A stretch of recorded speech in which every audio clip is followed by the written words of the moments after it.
Relations folks here, I would like to introduce Associate Dean for Undergraduate Programs, Dr. Michelle Seref, Meghan Achimasi with Norfolk Southern, Michelle Fultz with IBM, and Tom Persons with HP. Please welcome to the stage.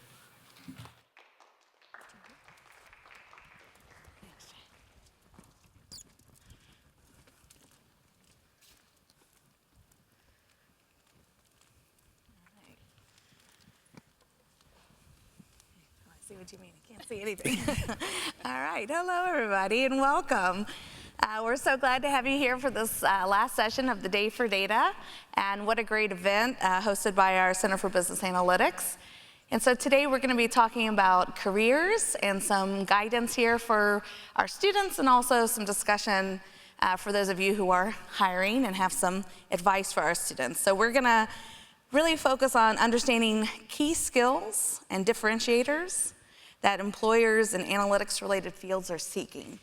And so I'm going to start with our opening question and ask each of our panelists to introduce themselves, your career title and role, and what do you consider to be a critical skill and competency for success in your field? All right, well, sorry about that. Good afternoon, everyone. Thanks so much for joining us here for this panel. My name is Michelle Fultz, and as Meghan alluded to earlier for herself, I am also a double Hokie. So I graduated in 2017 from Pamplin and got my management degree. I then graduated in 2018 with my master's in business analytics from CBA, Center for Business Analytics. Currently, I work at IBM as an executive project manager, and I focus on AI and automation. I've been with the company since I graduated from Virginia Tech, and I, in particular, support the federal government. So our Technology Expert Labs organization, I support our federal delivery. The key skills for students to really drive home, in my opinion, there are two. One is be flexible, and the second one is to always make sure you are learning. Be that lifelong learner. So being flexible, I actually had a client ask me 2 years ago, myself and my team, to please be flexible with him. His mission and also his environment were ever changing. So it's important for you to be flexible, especially with technology. As it continues to evolve in the era that we are in with AI, have that flexibility. The second piece is being a lifelong learner. Skills within technology, I'm sure as all of you know, they become outdated so quickly. For example, in data analytics, they can be outdated in the span of 12 to 18 months, which is pretty quick. So you're learning. I hope I'm not the first one to say this, but it does not stop when you graduate from Virginia Tech. But being that lifelong learner, it will really support you in any role that you take on moving forward, especially in the data analytics area. Thanks, Michelle. Tom? Hey guys, Tom Persons from HP. I manage business planning and strategy for North America and Latin America, which is roughly half of HP's global business. I am not a Hokie. I am a Gamecock, which makes us second cousins twice removed through the Beamer coaching dynasty. So I want to thank you guys very much for the Beamers. They helped us a lot with, I've got a lot of employees that are Texas A&M Aggies that are not very happy right now. So we had a pretty good weekend. The skills that I would talk about, there's hard skills and there's soft skills. And I talked a little bit about this when we were having some of the cohort discussions. The hard skills that you show up with that you learn, as a data analyst or as a business, or whether that's R or Microsoft Excel or SQL or whatever, those hard skills that you show up with are only part of the puzzle. You also need the soft skills. And that's everything from the relationship building, the storytelling, the business acumen to be able to take those hard data analytic skills that you have and marry them up with the business side of the equation. If you're missing either piece of that, you're not going to be as effective as when you put those two pieces together. So that's what we tend to look for in HP and I think in the industry in general these days. Excellent. Thanks, Tom. Meghan? Good answers. Well, now all the good ones are taken. I'm Meghan Achimasi, and I'm the Group Vice President for the Chemicals Business Division at Norfolk Southern. I've been with the company for 21 years, which of course I started when I was 5. But actually did an internship at Virginia Tech to first get started. I loved the company enough. If this tells you anything, I was willing to forego the fall semester of my senior year at Tech to stay on board longer with Norfolk Southern and kind of get more of a foot in the door, because I knew that was the place I wanted to be after I graduated. So 21 years later, here I am. I've spent 19 of those years in marketing, and then I spent 1.5 years in our finance division working for our CFO, now CEO, and that was probably like the longest 1.5 years of my life. It's an intense rotation. I'm looking down at our Senior Director of Investor Relations, also joining us in the audience. It's an intense job, but you learn so much about the company. So I think that does find its way into my answer of skill sets that are important, which I would say being willing to be uncomfortable with a new challenge. When you come in the door, day one, you won't know all about the company. But as you progress through your career, you'll find yourself getting more and more comfortable with a certain role, and that will be what you probably gravitate towards. And I will just say in my career, some of the most rewarding jobs that I ended up taking were the ones that I was the least comfortable about starting, and they tended to work out well.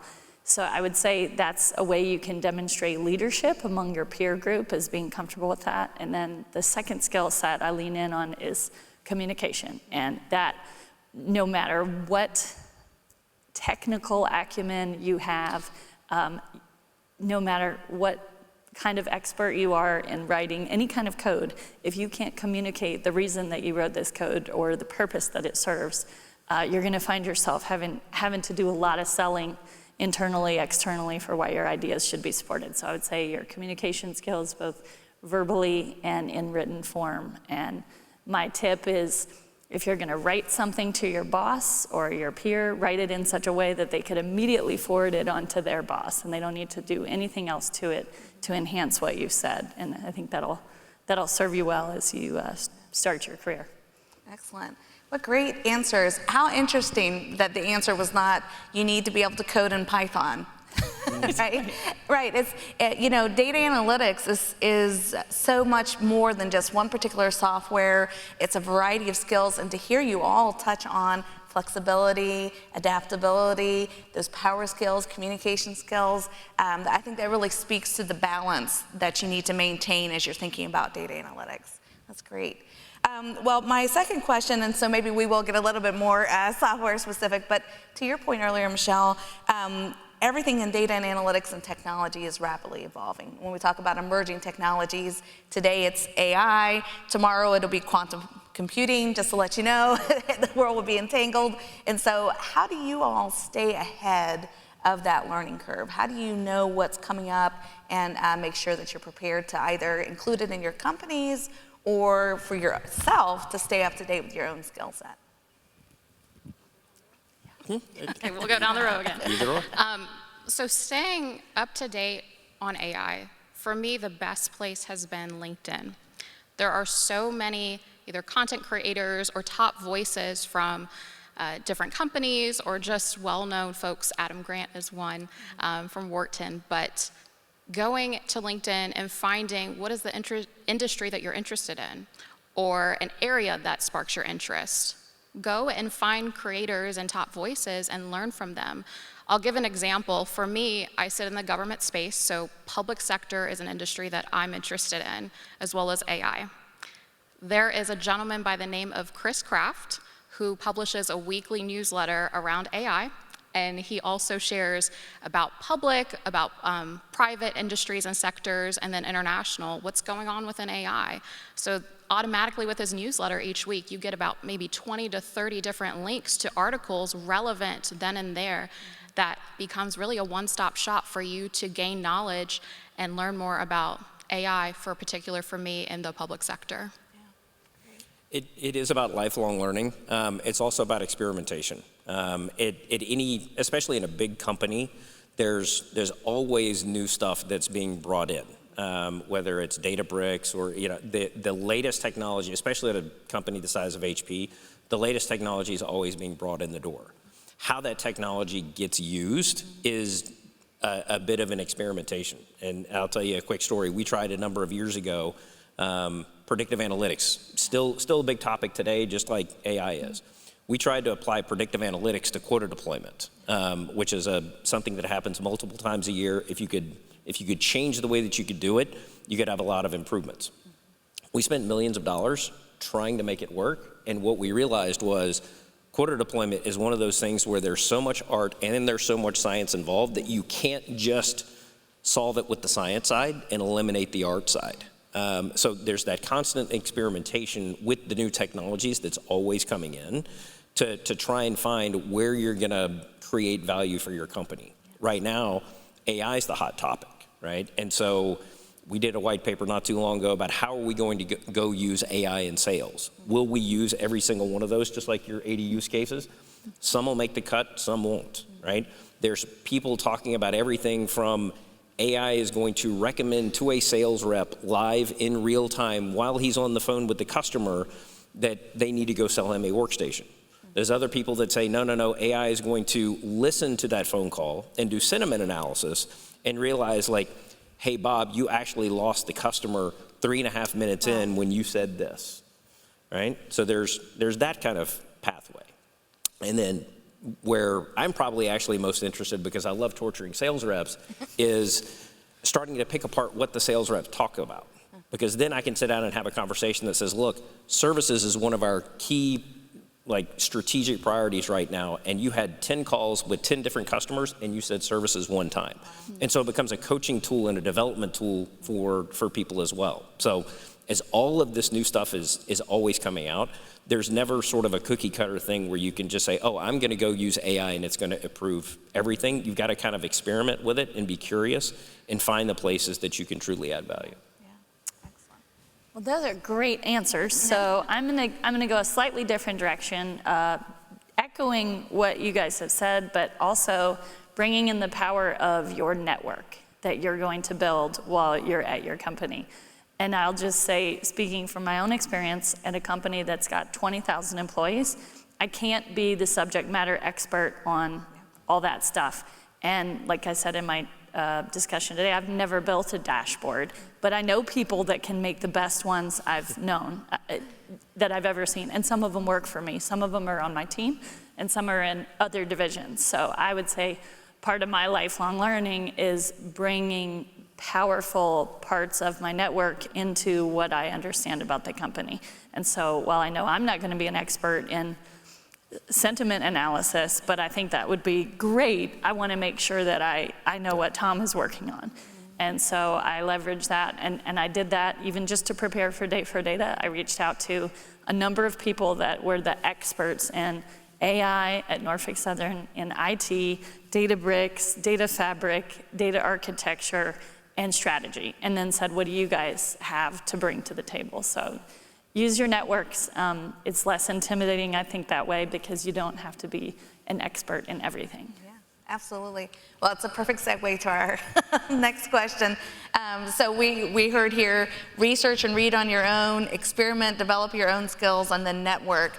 And so I want to ask you all, for both our graduate students as well as our undergraduate students who are attending, what advice do you have for how they can build their network, how they can build their skill set, what they can put on their resume, how they can really create their professional identity? So what advice would you have given yourself just a few years back when you were in their shoes? So my advice comes down to really a simple sentence, and that is be comfortable with being uncomfortable.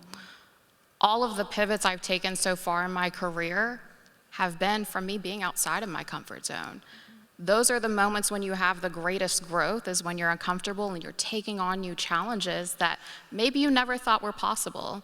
For example, I started out as a cognitive consultant with IBM, and I had an opportunity to join a project with the headquarters Air Force as a cybersecurity project manager.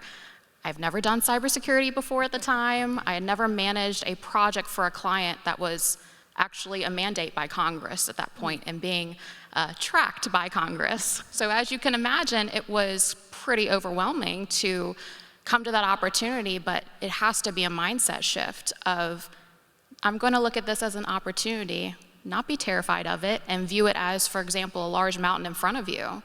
Be excited for the opportunity to get to the other side of that mountain, and then you can look back and be proud of yourself for how far you have come. That would be my advice. Wonderful, Michelle, thank you. Totally agree with that. We call it getting outside of your comfort zone. I would say probably three things. One is stretch assignments. Two is mentoring, and three is probably feedback. On stretch assignments, especially when you come into a company, there's an opportunity to kind of stay in your box and in your role, and then there's an opportunity to raise your hand and participate in stretch assignments. And that's where you will get exposed to other parts of the company, and you will be able to more rapidly build your network. You will be able to better have context of how the company works and what's important, especially from bringing your data skill sets to bear there. And you build your relationship network. So that's very, very good. Mentorship on two different levels. I've got one girl on my team who's great at both levels, both peer and I think she calls them aspirational. So the peer mentor is somebody that's probably in your general field or your basic job type, but they're like the best guy or girl that you can find that does that. So you found a subject matter expert to help up-level your skill sets that much faster. And then the second is more of the aspirational. That's going to be somebody who's 2 to 3 levels above you. You're looking for career leadership and those kind of guidance from those mentors. And then finally, feedback. Everything that you do is always an opportunity for feedback, right? Whether it's running a meeting, projects, a presentation you did, even to your point about the email, right? That's a great piece of advice. The email that your boss can automatically forward all the way up the chain. Every one of those is an opportunity for feedback, so seek feedback, not just so that you can understand what you can do better, but the places where people look at it and go, man, you're dead on here, right? Understand your strengths as well. Such a good answer. That feedback was exactly where my mind was going. No, it's a perfect segue. So I think in my career, I will say everybody loves the attaboy, attagirl, right? We live for that, especially if you're a person that likes words of affirmation. If that's your love language, I hear you, I see you, and way to go. I'm right there with you. But the people that care enough to also give you constructive feedback as you are developing personally and professionally, take the time to listen to that. Don't clam up, because it's the very feedback that's going to help you improve and be your best self that you can be at work. I'll include one just anecdote about myself, and I would say early in my career, I knew the area that I felt like I needed to work on the most, and I felt like it was the area in my career that was going to hold me back, and it was public speaking. I hated it with a passion, and so that's not uncommon. I think there's probably a lot of people in the audience, even people up on the stage maybe, that don't love it. And there was a Jerry Seinfeld joke about at a funeral, you're better off in the casket than giving the eulogy, because people are definitely afraid of speaking. And early in my career, I really was. And so my formula was a lot of prayer and a lot of practice. And it forced me into the very thing that I hated doing the most. And if I look back and I say 21 years later, I talk to my old self who was nervous as a wreck if I was presenting in a meeting or if I was speaking in front of my class. At Virginia Tech, I was not the person in the group project that was like, hey, I want to present. But if you have a healthy dose of humility and you have those people in your career that are giving you good feedback and good opportunities to grow, that's where you want to lean in, and don't be afraid. I think I gave some pretty rotten presentations early on in your career, but you improve, and that's where you really want to lean in. You'll have things that you are naturally excellent at, and you won't have to work at those the most, but if that's the only thing you ever do, you'll find yourself limited by all the other areas that you know you needed to focus on. Absolutely, Meghan. What I heard all of you touch on is that willingness to be vulnerable, and to stretch yourself and to be uncomfortable and to try something that you know you're not good at. I think that's excellent advice for our students. We always tell our students in classes, ask questions. If you have a question, raise your hand, come to office hours. Those are typically our best students, are the ones that are coming to office hours, not because they necessarily understand everything, because they want to understand better than what they do. So continue that attitude of asking and learning, whether you're asking someone in your network, researching on your own, or asking somebody on that project with you. Don't be afraid to ask. I think the other thing that all of you are exemplifying already is there's not a magic wand that happens on graduation day where all of a sudden you become the expert that you were so excited to be. I wish. Yeah, you just have to start. Just be it, do it. Be that person that you are trying to aim for. Go ahead and do it, be it, try it, say it. Go to those meetings. Yes, I want to be able to do that, so I'm going to raise my hand and go try. Don't wait for that magic. You know, you can make that magic happen now. Well, excellent.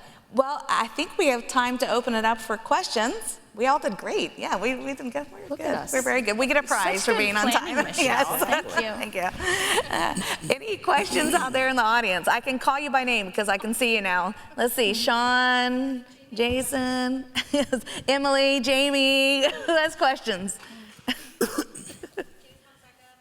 Okay. Hi, y'all. This was amazing. I have a question for Tom. You mentioned stretch your assignment. How does someone who's early in their career stretch their assignment when they may not know how to stretch their assignment? It could be like a scary space, and I guess, like, how do you execute that? It's as easy as, hey, boss, I'm looking to do more. You know, if there's any stretch assignments that are coming up where I can get involved with different areas of the company, it's as simple as asking your manager. You would be surprised how often managers have to actually go out to their employee base and say, hey, guys, there's a stretch project. Does somebody want to raise their hand? And you'd be even more surprised how often the number of hands that go up is pretty small. There's a lot of people that are very, very comfortable living in their box. The people that are living in that box are not the people that are going to, advance to the highest levels, right? Because as you heard all of us say, they're not reaching, they're not learning, right? It's not a growth mindset, and quite frankly, they're not getting out of their comfort zone. So just as simple as like raising your hand and telling your boss that, like, look, I have this longer term plan where I want to go do more in this company, and so as stretch assignments become available, I want you to consider me. That's the first and easiest thing to do. I'll actually add to that and share that is with a real life example.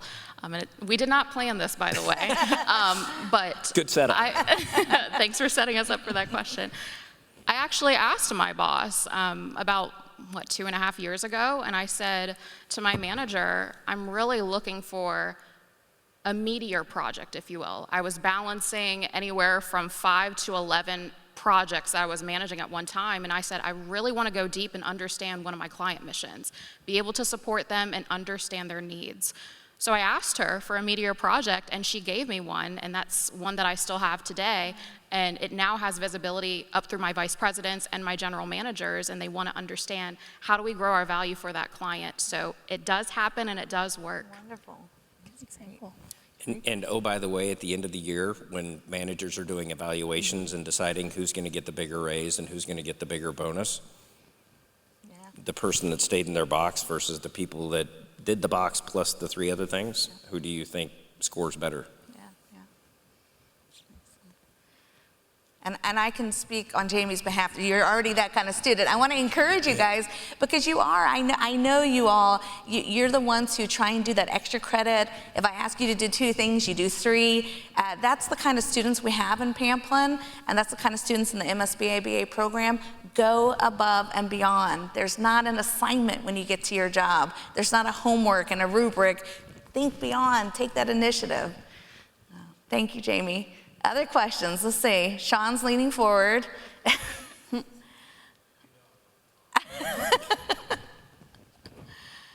how are we doing on time, Jay? We're doing good on time. But I have a question, just in case. Wait a minute. We never said you could ask questions. So, I had 34 years in corporate world, and found very important to have, call it, a champion out there of your career. Somebody out there who's kind of looking out for you in addition to you. Because I always told the people that work for me, the only person really, really looking out for you is you. Yeah. But I got to believe that along the way, the three of you folks, and Michelle, you as well here, Absolutely. have had somebody who's been looking out for you. Do you have any words of advice for these folks on how do you find that person? How do you identify them? How do you avail yourself to somebody like that? Because I think it's tremendously important. If you really want to skyrocket your career, you need somebody out there who's helping you out behind the scenes, but somebody who has trust in you, values what you do. Absolutely, great question. Okay, so I immediately pictured a person in my mind as soon as you said the word champion, and I thought back to somebody that was my first director when I came on board at the company, worked for him for 5 or 6 years, and he was my boss, but he was also my champion. Sometimes you will find that a champion is inside your vertical, who you're reporting to. Sometimes it will be outside, and it's great to have multiple ones. I think that champions are the ones that behind closed doors are talking about you and saying, this is the person you need to think about. And it's from doing the things that Michelle and Tom talked about, taking on the extra hard challenges. I would also say they happen well, they happen the best when it's organic. We've all heard of mentorship programs that companies offer where you get assigned a mentor and here's your mentor and you guys go and you eat lunch together once a quarter. Rarely have I found that those mentorships are as deep as the ones that you naturally connect with. And I will say the mentors I have, some of them are mentors because I worked for them. Some of them are mentors because I admired some of the personal characteristics they have. And some of them are mentors, quite frankly, because they are working moms with young kids that have young kids my same kids' age, and I'm looking at them like, how are you doing it? I want to know the secret. Yeah. So I think throughout the course of your career, you'll probably have a few of them, and I think finding them naturally is the most effective way. Absolutely.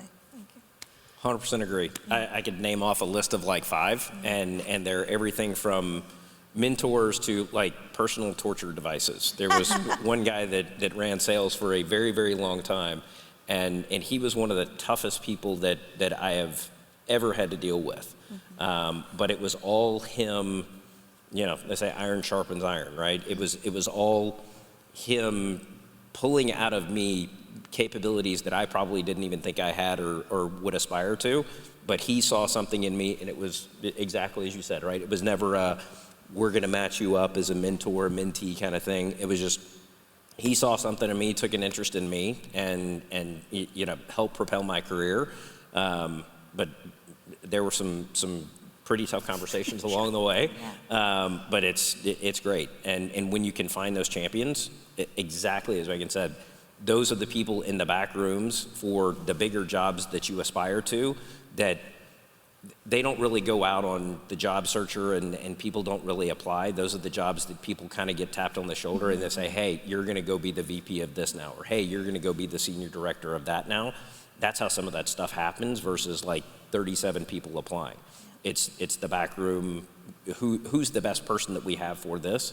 And you want those champions in that back room saying, hey, we've got, you know, this guy or this gal over here that they're ready for this. Absolutely.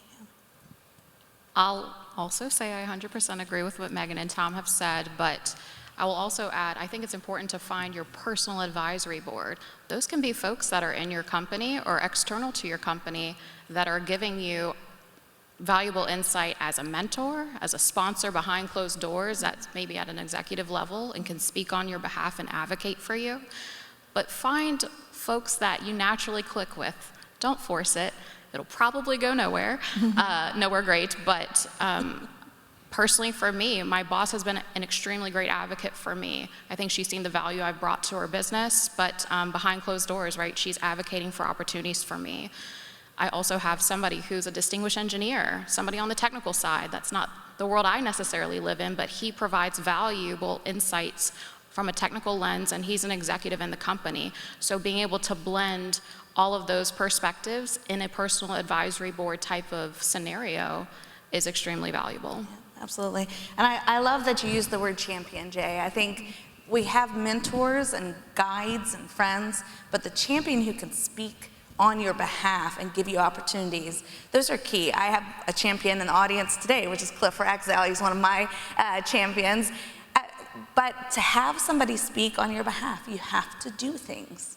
You can't just sit and say, well, nobody's talking about me. Well, you have to try. You have to go out there, take a step, make an effort, and also be a champion for others. You will see those people that you admire. And as you start to partner with people, you'll find a championship partnership in your ecosystem. I think we have another question here. Thank you, Jay. Nice to meet you. My name is Sean. And you guys all talked about coupling those technical skills with business skills. And what would you recommend for someone coming from more of a technical background, such as myself, a statistics major? How would you recommend gaining those soft skills or skills on the business side? And maybe if you had any stories about your own career, or maybe somebody that you've worked with that has brought up those business skills. Great question, Sean. All right, how do we develop power skills? Power skills. So I will start my answer, and it's quite simple. My advice would be for someone who's more technical and wanting to develop those people skills, it starts as simple as saying hello. Saying hello to people that you might pass by in your classes, just developing now as a student the capability and willingness to get outside of your comfort zone and say hello. I'll give a quick example on how it's been impactful for me in my work experience, but a gentleman I worked with, he had shared with me that a lot of my peers in their 20s to 30s, he was about 30 years my senior, he pulled me aside in our client environment and said, Michelle, I don't understand why your peers do not simply say hello to me. They're looking down on the ground, they're looking at their phones, and from that moment on, I realized just how much it impacts others in simply saying hello. From a skill set standpoint, it's a simple step. It might feel uncomfortable trying to have a conversation with folks that might not be technical, or you might not know much about what their areas of expertise are in. But as a student, have this be the opportunity that you get outside of your comfort zone and you build that. You'll be thankful later on when you're in the working world and you've got a leg up on other people that might not have developed that skill yet. Great advice. I'm a big proponent of matching the technical and the business, because you get a much, much, much better outcome. And I'll give you a couple of examples, but from your perspective, when you get into whatever company you get into, right, and you're in some sort of technical area, figure out what business you're supporting and go talk to the people in that business. Learn about their business so that you are not just the data guy anymore, that you have context about what you're trying to do with the data. Two real world examples. We had another sales comp thing go sideways recently because the data people never asked. They never asked anybody in North America, like, hey, if I go change this data, does this impact anything down the line? And then when we asked the question, like, who did you guys talk to, because you just broke sales comp for 400 people, the line went dead silent.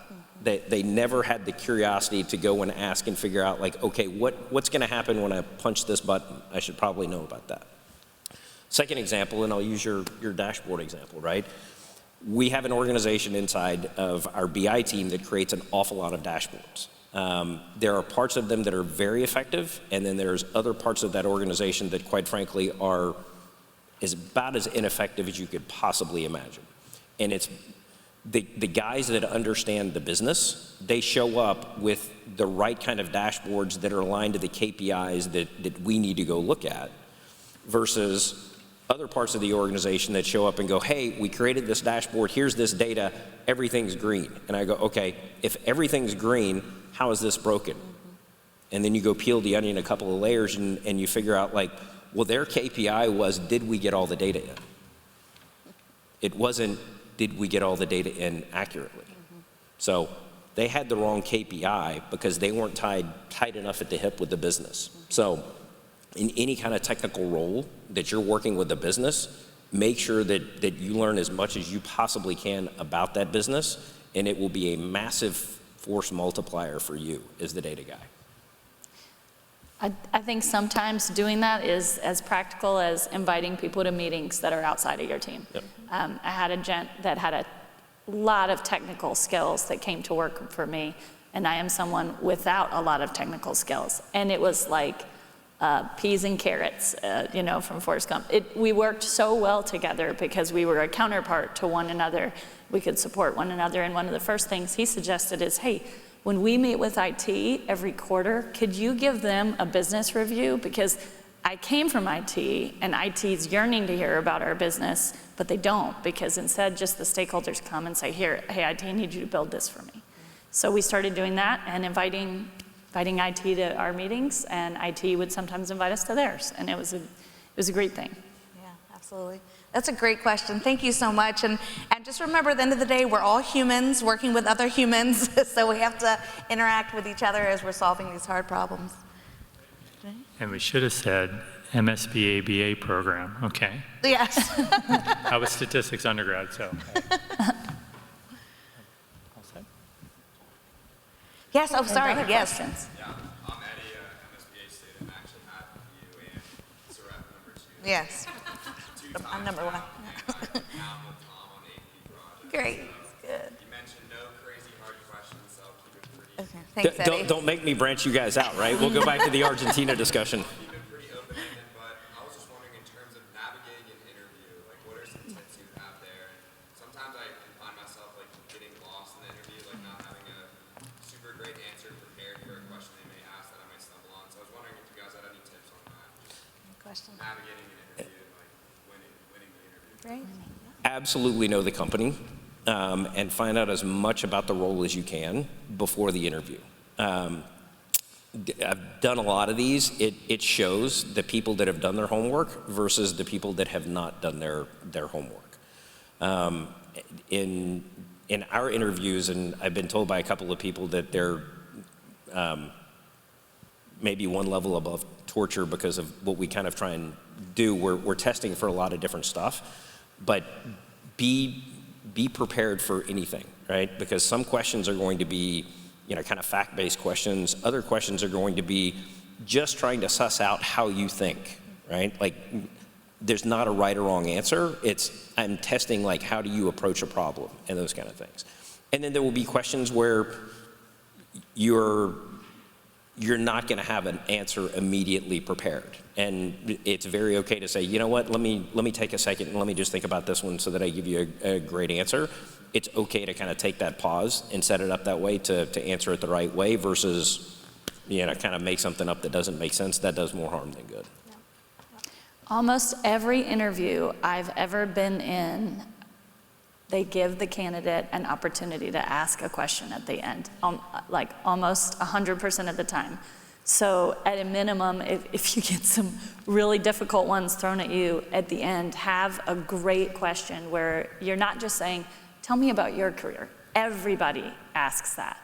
But if I had somebody that came into the interview that says, can you talk to me about the next generation for locomotive propulsion and where you think the industry is headed in Norfolk Southern's role in that, I would be blown away.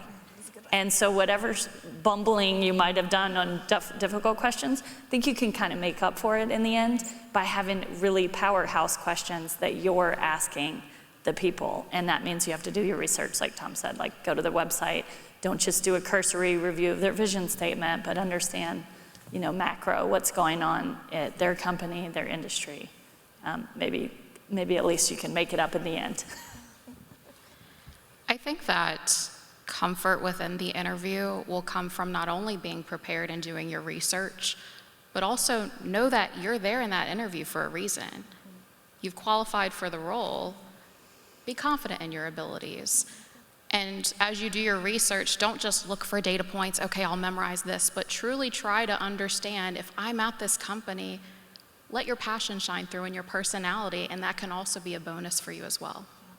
And I encourage all of you to be avid readers. I know we're not in a reading age anymore, whether you're watching YouTube shorts or whatever, but be learning, because that builds on who you are and what you're interested in.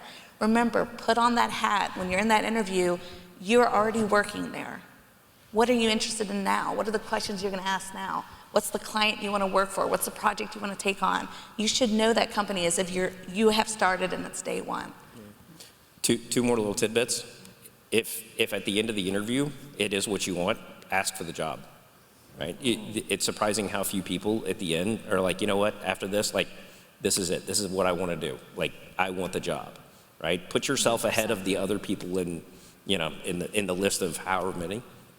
And then second, send a thank you note after the interview. It's amazing how few of those actually come out. And if you want to set yourself apart from everybody else, right, be the person that does those two things. And in the last probably 15 or 20 college hire interviews I've done, it would put you automatically in the top 3. Wow. Would it have to be handwritten, or would an email No, just suffice? email. Just an email. Tom? Just Okay, an email. so just an email. An email within 24 hours of the interview. Perfect. Hey, thanks a lot. Absolutely. I'm in tech, so do people actually still write? So I have stuff? a couple, and I will say those folks stood out too. It's rare. That's impressive. I will say it's rare when you get something that's handwritten, but when you get a letter took you from a week to get it, I'm sure. senior leader or something that takes the time to appreciate it, that goes like, I have a little wall of thank you notes, and there's some from students. I don't even know where my mailbox is at HP, so I bet you I have could one. have a stack of I bet you letters have one somewhere. I'll somewhere. have to go find it. Great question, Eddie. Thank you. Any other closing questions? Sean?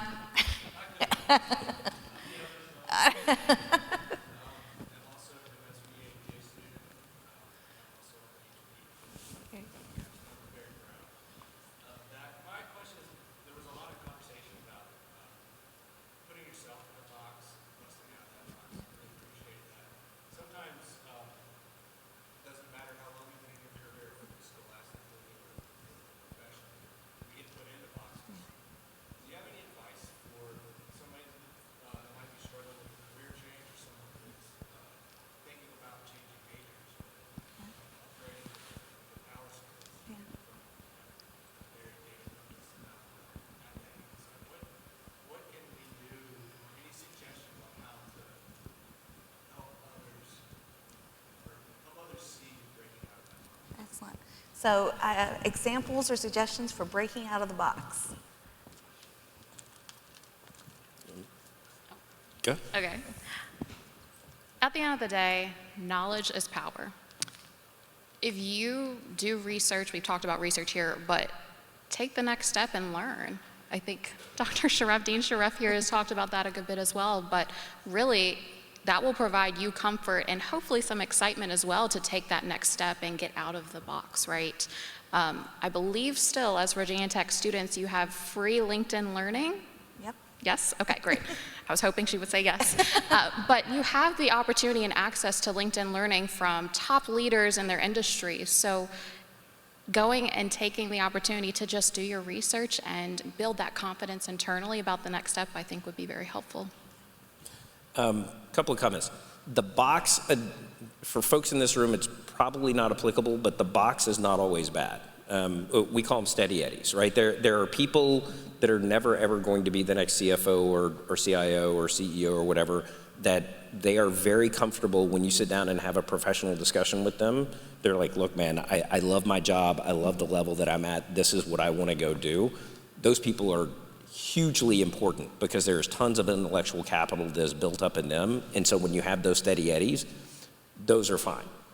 From a career development perspective, you can be a surfer or you can be a planner, right? And I've seen both at HP and Compaq and HP and everything else. The surfers are the guys that they just kind of ride the wave and let the water take them wherever it does. So their career is kind of driven by events. Right? And then there's the planners that say, okay, look, I know I'm here and I know I want to be there. And they sit down with their manager or they sit down with people in this organization and they map it out and go, what are the skill sets that I need to go build in order to do this? And even in HP, in a lot of cases, and there are some times where you go up in level and role. And I know guys that have actually gone sideways and even gone down a level in their role because that was the path that was going to get them to the job that they eventually wanted. But that only works if you know kind of where you want to be. Early in your career, you're probably going to bounce around a little bit, but that's where all of those networking conversations really help so that you understand what other people's jobs are like. Even just buying somebody a coffee and saying, hey man, tell me about what you do, right? What's life like in the product group? What's life like in supply chain and that kind of stuff will broaden your knowledge set, not only in terms of you being a better employee there because you understand all these other aspects, but it gets you fingers into these different organizations that will pay off. I think company selection is important too from the beginning. You pick a company that, you know, I've been at the same place 21 years. But there were a lot of different avenues that I could have taken to do something different. I did a stint in finance. I bet if I would have wanted to go to operations, I could have done that. There were so many pathways because the company that I chose had a lot of different options and they encouraged that. So I think that's important too as you think about planning and whether you go small company, big company, but understanding their view on cross-functional training as you get started out, so that you don't get, you know, pigeonholed in one area if that's not where you want to be. Yeah, absolutely. When we talk about networking, and as you may know from Dr. Seref, number 2's class, when we talk about network optimization, there are something called cliques, which are closed loops in a network, right? And that's actually what happens when you're on YouTube. So when you're getting those shorts and those video recommendations, it thinks it knows what you like and it's going to keep giving you more of the same stuff that you like. If you want to break out of that box, you have to step out of that network. And so that may mean going to a workshop or a seminar that you maybe didn't think you were interested in. Now you've heard a set of topics and you're like, oh, I had no idea what that was. Or reading an article that maybe you wouldn't have read. Signing up for a podcast. Maybe you don't think environmental sustainability has anything to do with what I'm interested in. While you're listening to that podcast, you have 3 ideas of something you want to do. So get out there, expand that network so you're not stuck in your clique, unless you want to be a, what'd you call it, good Eddie? Steady Eddie. Steady Eddie. Yeah, thank you, Sean. Excellent question. I saw him, but I'm also looking at Jay, looking at his watch, so I wasn't sure. We probably need to wrap it up. I didn't get the red card. I'm okay. Did Jason, or do you have the red card? Who's red carding? Okay. But we'll still be out there. I'll be at the table and love to, if there's any other questions, I'm sure we can entertain them afterwards. All righty. Well, Thank thank you, Dr. Seref, Thank you all. Michelle, Tom, Well and done. Megan. Thank you. All right, well, we're going to wrap it up here. I mean, what a fantastic day. Tremendous panelists and speakers today. Thank you all, for those who are still here and here, for giving us your time and your expertise today. I mean, really amazing.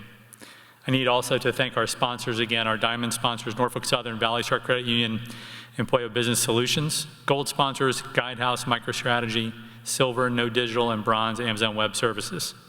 I also want to thank our Executive Advisory Board members and the Programs Committee for their support, their tireless efforts in helping to put this on today. And those Programs Committee members, Megan, who you've seen twice today already, thank you, Rob Torpy, Keith Johnson, and Bradley Parcell. Lastly, I need to thank the CBA staff, because this is a huge undertaking each year. And so to Shannon Dillon, Jennifer Riley, Dr. Jason Dean, and especially Luke Williams, who's been backstage here most of the day coordinating like he did. It's a year-long effort. Luke dreamed, planned, coordinated, and put this together with meticulous detail. So special thanks, and we need a round of applause for Luke especially. Because this doesn't happen without that guy. So fantastic job. Please remember the networking event over Maroon Door from 4 to 6. And thank you again for attending, and we will see you all next year. Thank you.